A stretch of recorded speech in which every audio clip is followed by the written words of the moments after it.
হান্দা যখন তার বাপ এবং ভাইকে যখন আমির হামজা জাহান্নামের ভিতর ফেরত করে দিলে, ইতিমধ্যে যখন যুদ্ধে পরাজিত হয়ে গেল, হান্দা প্রতিশ্রুতি দিলেন আমির হামজার কলিজা যে কোনো মূল্যে তার কলিজাটা চিবিয়ে চিবিয়ে খাবেন। আমার ভাইয়েরা, এই প্রতিশ্রুতি দিয়ে সে ঠিক করলেন আমির হামজাকে মারার জন্য।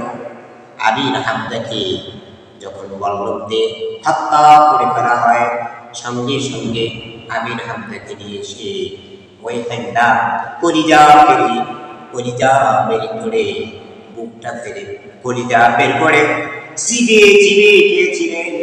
এমন হান্দা আমার বাংলাদেশে আছে।